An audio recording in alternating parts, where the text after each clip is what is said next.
اللہ الرحمن الرحیم۔ معزز ناظرین، پروگرام بیان القرآن کے ساتھ ایک مرتبہ پھر حاضر ہیں۔ آج انشاءاللہ 16ویں پارے کے مضامین کا خلاصہ اللہ تعالیٰ کی توفیق سے ذکر کریں گے۔ 16ویں پارے کا آغاز سیدنا موسیٰ علیہ السلام اور حضرت خضر علیہ السلام کے درمیان مکالمے سے ہو رہا ہے۔ گزشتہ روز یہ بات ذکر کی گئی کہ حضرت موسیٰ علیہ السلام کی مجلس میں کسی صاحب نے یہ بات پوچھی کہ اس وقت مخلوق میں کرۂ ارض پر آپ سے زیادہ کوئی عالم ہے؟ تو آپ نے فرمایا نہیں۔ حضرت موسیٰ علیہ السلام کا یہ جواب اپنی جگہ بالکل درست تھا، چونکہ نبوت کے شایان شان جس قدر علوم ہوتے ہیں، ان علوم میں انبیاء علیہم الصلاۃ والتسلیمات یقیناً ساری کائنات میں سب سے زیادہ صاحب علم ہوتے، اس میں کوئی شک نہیں۔ لیکن چونکہ علوم کو دو حصوں میں تقسیم کیا گیا ہے، ایک علوم تشریعی یعنی شریعت مطہرہ سے متعلق علوم، اور دوسرے علوم تکوینی یعنی کائنات کا نظام چلانے کے لیے اللہ تعالیٰ جن فرشتوں کو کچھ امور سپرد کرتے ہیں، ان فرشتوں کو جو علم بخشا جاتا ہے اسے تکوینی علم کہتے ہیں۔ حضرت خضر علیہ السلام کو اللہ تعالیٰ نے علم لدنی یا تکوینی علوم میں سے کچھ عطا فرمایا تھا، تو حضرت موسیٰ علیہ السلام کی اس بات پر اللہ تعالیٰ نے یہ چاہا کہ ان پر یہ ظاہر ہو کہ ایک اور صاحب علم ہیں جو تشریعی علم کے ساتھ ساتھ یا تشریعی علم کی بجائے تکوینی علم پر قدرت رکھتے ہیں، اور تکوینی علم میں سے کچھ حصہ اللہ تعالیٰ نے ان کو عطا فرمایا ہے۔ چنانچہ آپ کو حضرت خضر علیہ السلام سے ملاقات کا حکم ہوا، حضرت یوشع ابن نون حضرت موسیٰ علیہ السلام کے ساتھ چلے، اور ایک مقام پر جب حضرت خضر علیہ السلام سے ملاقات ہوئی تو آپ نے یہ بتایا کہ میرا اور آپ کا علم اللہ تعالیٰ کے علم کے مقابلے میں اتنی حیثیت بھی نہیں رکھتا جتنی کہ سمندر میں اگر چڑیا اپنی چونچ ڈبوئے تو اس کی چونچ کو جو پانی لگتا ہے اس کی حیثیت بھی بہرحال یقیناً محدود ہوگی، لیکن اللہ کا علم لا متناہی اور لا محدود ہے۔ پھر حضرت موسیٰ علیہ السلام اور حضرت خضر علیہ السلام کو ایک مرحلے سے گزارا گیا، اس سارے مرحلے کی تفصیل بیان کرنا یہاں ممکن نہیں ہے، لیکن آخر میں حضرت خضر علیہ السلام نے حضرت موسیٰ علیہ السلام سے فرمایا کہ وما فعلتہ عن عمری، یہ جو کچھ ہوا ہے اور جو کچھ میں نے کیا ہے یہ میں نے اپنے پاس سے نہیں کیا، بلکہ اللہ تعالیٰ کے حکم اور اس کی تعلیمات اور اس کی ہدایت کی روشنی میں ہی کیا ہے۔ حضرت موسیٰ علیہ السلام چونکہ صاحب شریعت تھے اس لیے وہ تشریعی علم کی بنیاد پر اعتراض کرتے رہے، لیکن تکوینی علم کی بنیاد پر حضرت خضر علیہ السلام اقدام کرتے رہے، اور آخر میں حضرت خضر علیہ السلام نے حضرت موسیٰ علیہ السلام سے یہ کہا کہ وما فعلتہ عن امری ذلک تأویل ما لم تستطع علیہ صبرا، جو کچھ میں نے کیا ہے یہ بہرحال اللہ تعالیٰ کی ہدایت اور اس کی اجازت کے ساتھ کیا ہے۔ اس کے بعد پھر حضرت ذوالقرنین کا تذکرہ ہے۔ ذوالقرنین ایک عادل اور انصاف پسند حکمران تھے اور بادشاہ تھے۔ حضرت خضر علیہ السلام، بعض لوگوں نے یہ کہا ہے کہ ان کے جو وزیر تھے ان کا نام بھی خضر تھا۔ ان کے 3 سفروں کا اللہ تعالیٰ نے یہاں ذکر فرمایا ہے، جس کی تفصیل کا یہاں وقت نہیں ہے۔ آدمی قرآن کریم جب پڑھتا ہے تو اس کے سامنے ساری صورتحال سامنے آتی ہے۔ پھر اللہ تعالیٰ نے یاجوج ماجوج کا تذکرہ فرمایا، اور اس کے بعد اللہ تعالیٰ نے اگلی صورت میں یعنی اگلے رکوع میں یعنی آخری رکوع میں سورہ کہف کے آخری رکوع میں بہت بنیادی باتیں ہمیں سمجھائی ہیں جن کا عملی زندگی سے تعلق ہے۔ اللہ تعالیٰ نے فرمایا افحسب الذین کفروا ان یتخذوا عبادی من دونی اولیاء، کیا کافر یہ خیال کرتے ہیں کہ وہ بنا لیں گے میرے بندوں کو میرے سوا اپنا کارساز، میرے بندوں کو میرے سوا اپنا کارساز بنانا یعنی اللہ کے بندوں کو اللہ کے سوا کارساز بنانا یہ کوئی اچھا مزاج یقیناً نہیں ہے، چونکہ اللہ تعالیٰ اس کی نسبت کفار کی طرف کر رہے ہیں۔ اللہ ہی حقیقت میں کارساز ہے، اور مادی وسائل میں تو یقینی بات ہے ہم ایک دوسرے کی مدد کرتے ہیں، لیکن بغیر اسباب کے مدد کرنے والی ذات اور کام بنانے والی ذات صرف اللہ تعالیٰ کی ہے۔ قل، اے حبیب آپ ان سے فرما دیجئے، هل ننبئکم بالاخسرین اعمالا، ہم آپ کو یہ نہ بتائیں کہ اعمال کے لحاظ سے سب سے زیادہ خسارے میں کون جا رہا ہے؟ سب سے زیادہ خسارے میں کون جا رہا ہے؟ الذین ضل سعیہم فی الحیاۃ الدنیا وہم یحسبون انہم یحسنون صنعا، خسارے میں سب سے زیادہ وہ لوگ جا رہے ہیں کہ جن کی جد و جہد دنیاوی زندگی کے کاموں میں ضائع ہو کر رہ گئی، اور وہ یہ سمجھتے رہے کہ وہ اچھے کام کر رہے ہیں۔ یعنی اچھا کام وہ ہے جس کو اللہ اور اس کے رسول صلی اللہ علیہ وسلم اچھا کام قرار دے رہے ہیں، اور منکر وہ ہے جس کو اللہ اور اس کے رسول منکر قرار دے رہے ہیں۔ اور عقل سلیم کا حامل انسان یقیناً اس کام کو معروف سمجھتا ہے جو اللہ کے ہاں معروف ہے، اور اسے منکر سمجھتا ہے جو اللہ کے ہاں منکر ہے۔ تو ہمیں بہرحال اپنی زندگی میں اس بات کا جائزہ لینا چاہیے کہ کہیں ہم ایسے کام نہ کر رہے ہوں کہ جنہیں ہم اچھا سمجھ رہے ہوں، لیکن حقیقت میں وہ ہماری محنت اور کاوش ساری کی ساری ضائع جا رہی ہو۔ اس کے بعد اللہ تعالیٰ نے کفار کا ذکر فرمایا اور یہ بتایا کہ ان اولئک الذین کفروا بآیات ربہم ولقائہ فحبطت اعمالہم، جو کفار ہیں، یعنی دراصل یہ وہ لوگ ہیں کفار کہ چونکہ ایمان نہیں لائے تو ان کی ساری چیریٹی اور نیکیاں ایک طرح سے ضائع ہو رہی ہیں۔ حبطت اعمالہم، ان کے اعمال ضائع ہو گئے۔ فلا نقیم لہم یوم القیامت وزنا، قیامت کے دن ہم اس قابل انہیں نہیں سمجھیں گے کہ ان کا کوئی وزن ہو، ان کی کوئی حیثیت ہو۔ فجعلناہ ھباء منثورا، اللہ دوسرے مقام پر فرما رہے ہیں کہ ہم ان کو بکھری ہوئی راکھ کی طرح کر دیں گے، چونکہ اعمال کی قبولیت کے لیے بنیادی شرط ناظرین ایمان ہے، پھر اخلاص ہے، پھر ان اعمال کا سنت نبوی کے مطابق ہونا ہے۔ اگر اعمال کو سنت کی کنفرمیشن اور اپروول حاصل نہیں ہے تو یقیناً وہ اللہ تعالیٰ کے ہاں بے قدرے اور بے حیثیت ہو جائیں گے۔ پھر اس کے بعد اللہ تعالیٰ نے یہ بات ارشاد فرمائی کہ لو کان البحر مدادا لکلمات ربی لنفد البحر قبل ان تنفد کلمات ربی، اللہ کے کلمات اور اللہ کی قدرتوں کے نشانات اس کائنات میں اس قدر بکھرے ہوئے ہیں اور اس طرح بے پایاں اور غیر محدود ہیں کہ اگر سمندر روشنائی بن جائے اور میرے رب کی باتیں لکھنے کے لیے کوئی آدمی لوگ اسے لکھنا شروع کر دیں تو یہ سمندر ختم ہو جائیں گے، لیکن اللہ کے کلمات اور اللہ کی قدرت کی نشانیاں یقیناً ختم نہیں ہوں گی۔ اس میں کوئی شک نہیں کہ جیسے اللہ کی ذات جو ہے وہ بے مثال ہے، ویسے اللہ تعالیٰ کی جو نعمتیں ہیں اس کائنات میں بکھری ہوئی وہ بھی لامحدود ہیں، لامتناہی ہیں۔ ان کو سمندر کا پانی اگر روشنائی بن جائے پھر بھی انہیں نہیں لکھ سکتا، یہ سیاہیاں ساری روشنائیاں ختم ہو جائیں گی، اللہ کی قدرتیں پھر بھی یقیناً باقی رہیں گی، اس لیے کہ وہ لامحدود ہیں۔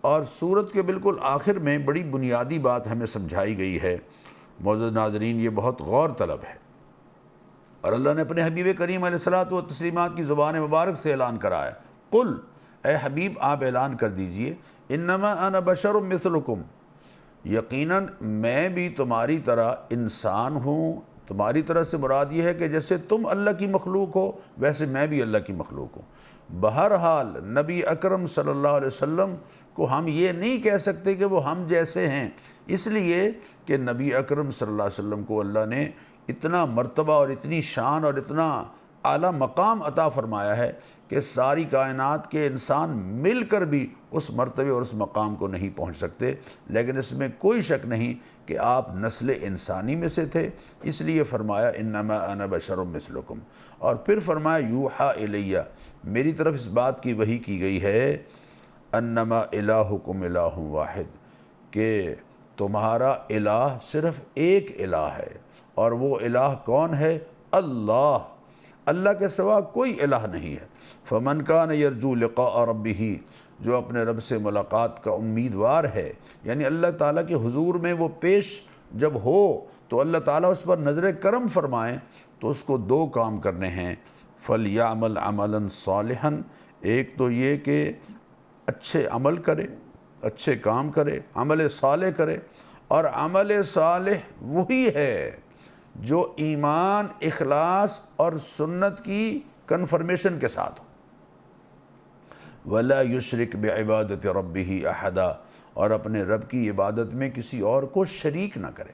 یہ دو کام کرنے ہیں معزز ناظرین، ایک عمل صالح ہونا چاہیے اور دوسرے شرک نہیں ہونا چاہیے، نہ شرک اکبر کہ اللہ کی ذات میں کسی اور کو اس کا سانجی بنایا جائے، جیسے عیسائیوں نے حضرت عیسیٰ علیہ السلام کو، یہود کے ایک فرقے نے حضرت عزیر علیہ السلام کو شریک بنا لیا، اور نہ اللہ کی، نہ شرک اصغر، ریاکاری کو بھی نبی اکرم صلی اللہ علیہ وسلم نے شرک قرار دیا ہے۔ اللہ تعالی ہم سب کو شرک اکبر اور شرک اصغر سے محفوظ فرمائے۔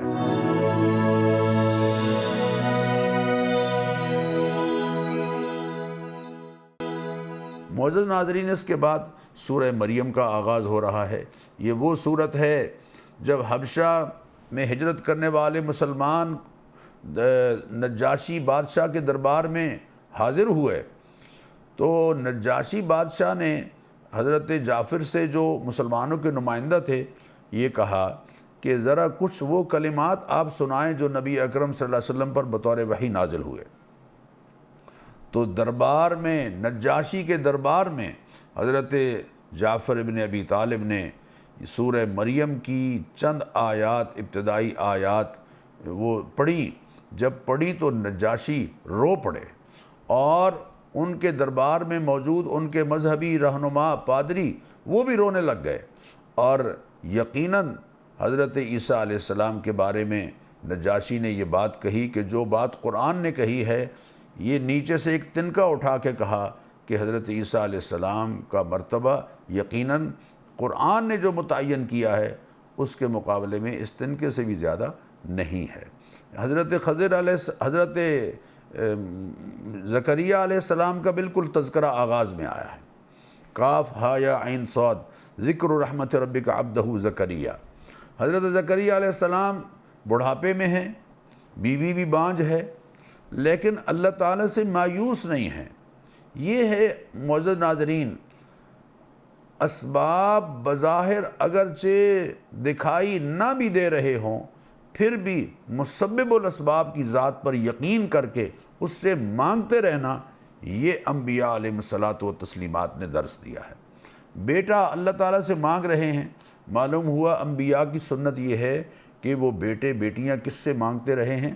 اللہ سے مانگتے رہے ہیں کہ اے پروردگار وہن العظم منی، میں بوڑھا ہو گیا ہوں، واشتعل الراس شیبا، اور بال میرے جو ہیں وہ بڑھاپے کی وجہ سے سفید ہو گئے ہیں، ولم اکن بدعائک رب شقیہ، لیکن تیری رحمت سے میں یقیناً نامراد نہیں ہوں۔ اے میرے پروردگار وامراتی عاقر، میری بیوی بھی بانجھ ہے، لیکن فہب لی من لدنک ولیہ یرثنی ویرث من آل یعقوب، اے پروردگار مجھے اپنے فضل سے بیٹا عطا فرما، وارث عطا فرما جو میرا وارث بنے اور آل یعقوب کی میراث پائے، یعنی جو دینی امور ہم سر انجام دے رہے ہیں اس کو سر انجام دینے والا ہو۔ اللہ تعالیٰ نے حضرت یحییٰ علیہ السلام کی بشارت سنائی اور یہ فرمایا کہ دیکھو ہم آپ کو بشارت دیتے ہیں ایک بچے کی، اسمہ یحییٰ، نام بھی خود تجویز کر دیا، لم نجعل لہ من قبل سمیہ، ہم نے اس سے پہلے کسی کا یہ نام نہیں رکھا ہے۔ سبحان اللہ، یہ مزاج ہمارے معاشرے میں موجود ہے کہ ہم چاہتے ہیں کہ نیا سے نیا نام ہو جو معاشرے میں کسی اور کا نہ ہو، لیکن معزز ناظرین نام وہ ہونا چاہیے جو میننگ فل ہو، جس کا کوئی معنی ہو، جس کا کوئی مفہوم ہو، جس کا کوئی مطلب ہو۔ ایسا نہ ہو کہ نیا نام رکھنے کے شوق میں ہم کوئی ایسا نام رکھ دیں جو بالکل بے معنی ہو۔ اس کے بعد حضرت مریم سلام اللہ علیہا کا تذکرہ ہے کہ کس طرح اللہ تعالیٰ نے ان کو اپنی قدرت سے بغیر باپ کے حضرت عیسیٰ علیہ السلام عطا فرمائے۔ حضرت عیسیٰ علیہ السلام کی آمد اور حضرت عیسیٰ علیہ السلام کی پیدائش بڑی تفصیل کے ساتھ، اور قوم کے اعتراضات حضرت مریم سلام اللہ علیہا پر بڑی تفصیل کے ساتھ یہاں ذکر کیے گئے ہیں۔ حضرت عیسیٰ علیہ السلام ماں کی گود میں یہ کہہ رہے ہیں، قال انی عبد اللہ، میں اللہ کا بندہ ہوں۔ گویا پہلی بات جو حضرت عیسیٰ علیہ السلام کی زبان مبارک سے نکلی ہے وہ مسیحیوں کا وہ عقیدہ جو حضرت عیسیٰ کے بارے میں ہے اس کا رد کر رہی ہے۔ حضرت عیسیٰ علیہ السلام کی تقریر ہے بڑی تفصیل کے ساتھ یہاں اللہ تعالیٰ نے ذکر فرمائی، اور وہ آخر میں فرمایا کہ ما کان للہ ان یتخذ من ولد سبحانہ، اللہ تعالیٰ کی شایان شان نہیں ہے کہ وہ کسی کو اپنے بیٹا بنائے، سبحانہ وہ اس سے بالکل پاک ہے، بلند و بالا ہے، وہ یقیناً کسی کو بیٹا بنانا یقیناً یہ اس کے شایان شان اور اس کے مرتبے کے لائق نہیں ہے۔ وَإِنَّ اللَّهَ رَبِّي وَرَبُّكُمْ فَاعْبُدُوهُ، میرا رب بھی اللہ ہے، تمہارا رب بھی اللہ ہے، اسی کی عبادت کرو۔ اس کے بعد حضرت ابراہیم علیہ السلام کا تذکرہ ہے اور ان کی تقریر ہے جو انہوں نے اپنے والد سے کی ہے۔ معزز ناظرین یہ بہت خوبصورت انداز ہے جس میں ادب بھی جھلک رہا ہے، پیار، محبت اور احترام بھی جھلک رہا ہے، اور حق بات بھی اپنے والد تک پہنچا رہے ہیں۔ ذرا غور کیجئے، فرمایا وَاذْكُرْ فِي الْكِتَابِ إِبْرَاهِيمَ إِنَّهُ كَانَ صِدِّيقًا نَبِيًّا، ابراہیم اللہ کے سچے نبی، اذ قال لأبیہ، باپ سے کہا، لِمَ تَعْبُدُ مَا لَا يَسْمَعُ وَلَا يُبْصِرُ وَلَا يُغْنِي عَنْكَ شَيْئًا، ابا جان آپ کیوں عبادت کرتے ہیں ان کی جو نہ سنتے ہیں، نہ دیکھتے ہیں، اور نہ آپ کو کوئی فائدہ پہنچا سکتے ہیں۔ فائدہ پہنچانے والی ذات اللہ کی ذات ہے۔ یا ابت انی قد جاءنی من العلم ما لم یاتک فاتبعنی اہدک صراطا سویا، ابا جان اللہ نے مجھے ایسا علم عطا فرمایا ہے جو آپ کے پاس نہیں ہے، لہذا آپ کو میری پیروی کرنی چاہیے۔ معلوم ہوا جو صاحبان علم ہیں ان کی پیروی انہیں کرنی چاہیے جو صاحبان علم نہیں ہیں۔ یہی انداز انبیاء علیہ الصلاۃ والتسلیمات کی تعلیمات سے ہمیں سمجھ آتا ہے۔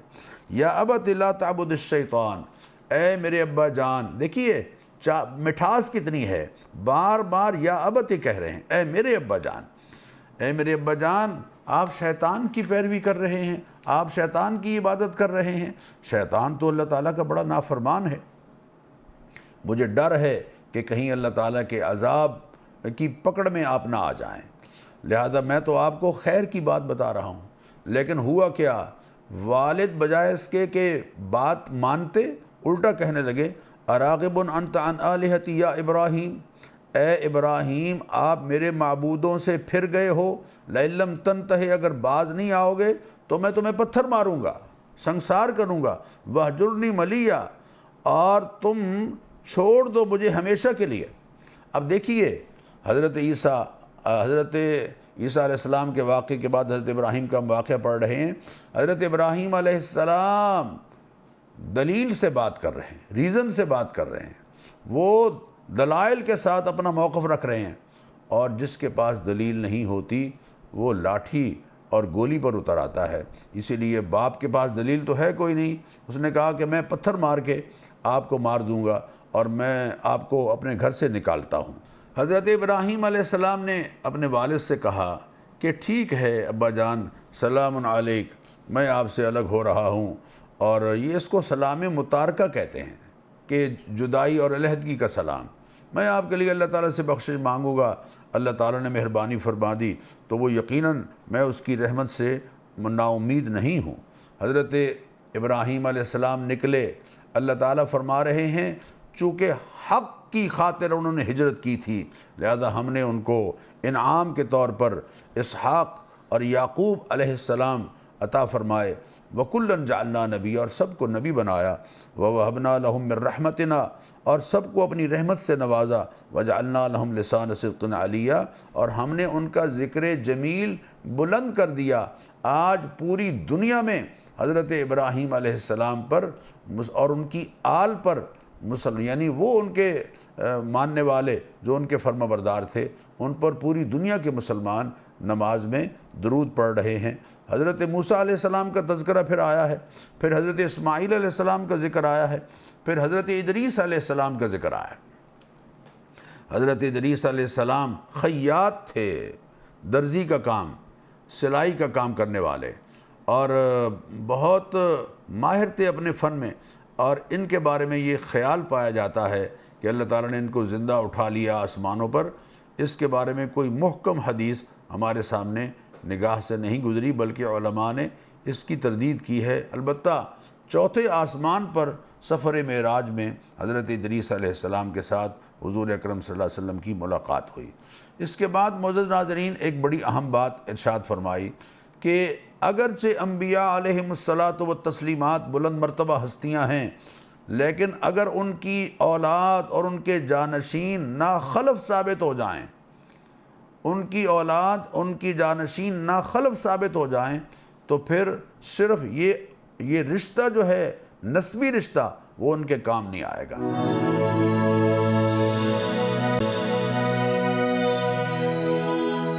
جب بھی کوئی قوم سرکشی پر اتر آتی ہے تو پھر اللہ تعالیٰ کے غضب کا شکار ہو جاتی ہے۔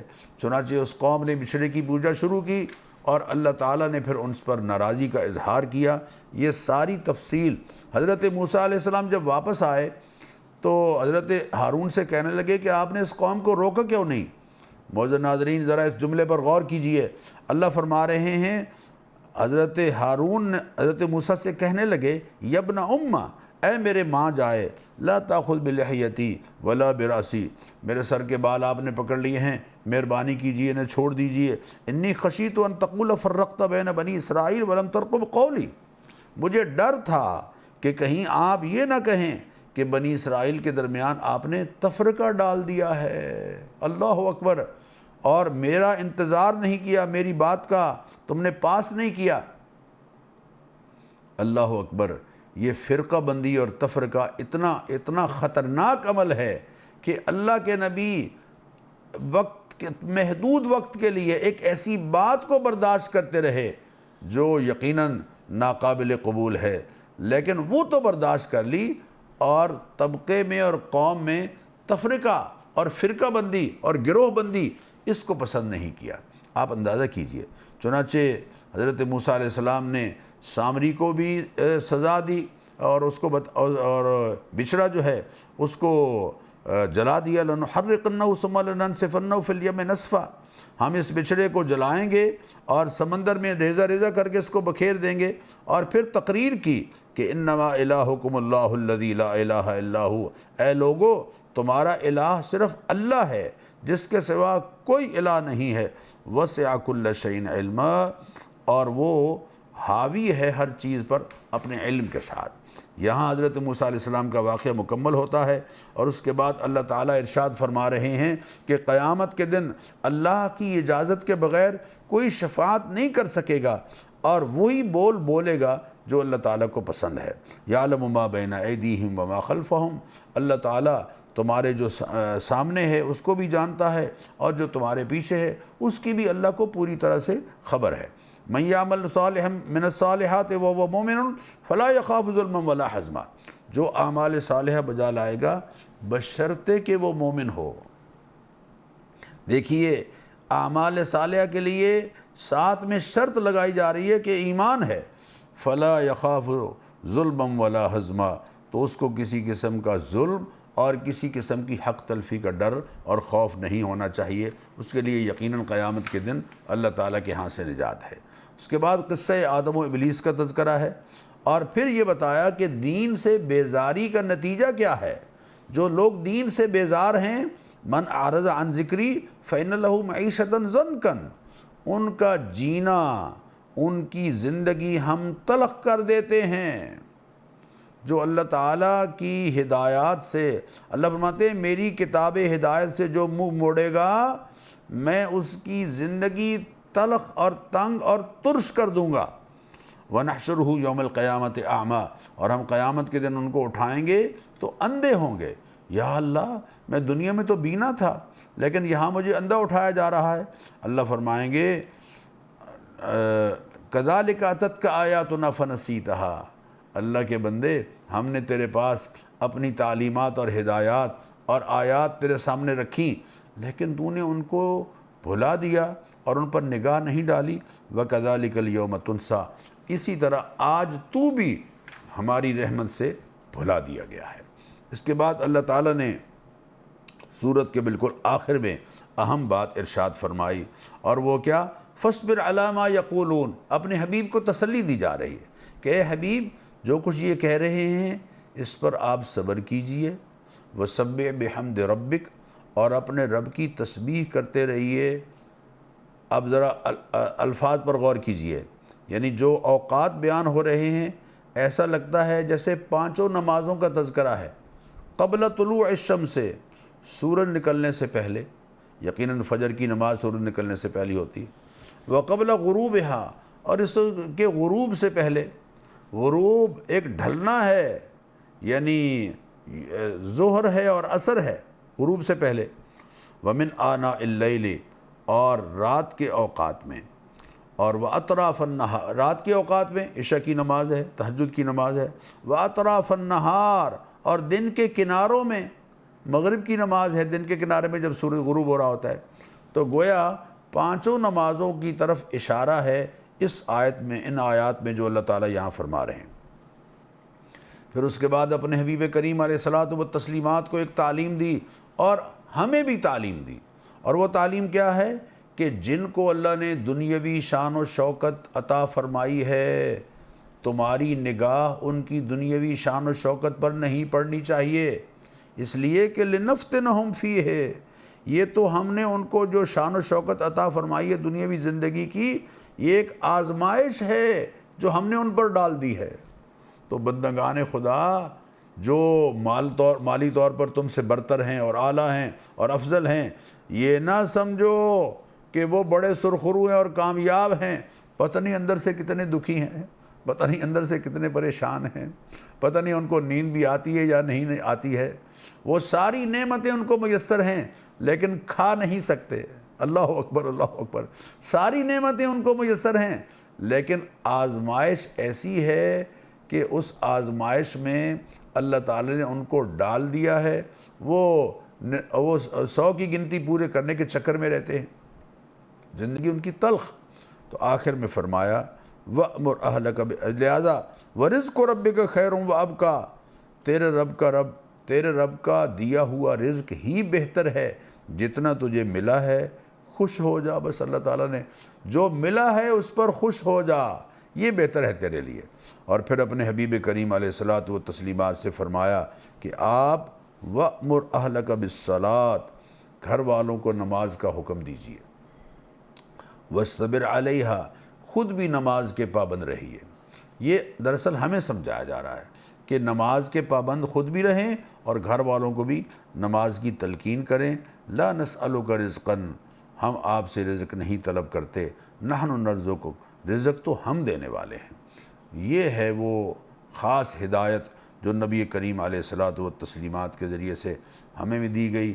اللہ تعالی ہم سب کو نبی کریم علیہ الصلاۃ والتسلیمات کی تعلیمات پر عمل کرنے کی توفیق دے۔ معزز ناظرین، یہاں کسی حد تک 16ویں پارے کے مضامین ہم بیان کر پائے۔ انشاءاللہ العزیز کل نئے پارے کے ساتھ یعنی 17ویں پارے کے ساتھ حاضر ہوں گے۔ اجازت دیجیے، السلام علیکم ورحمۃ اللہ وبرکاتہ۔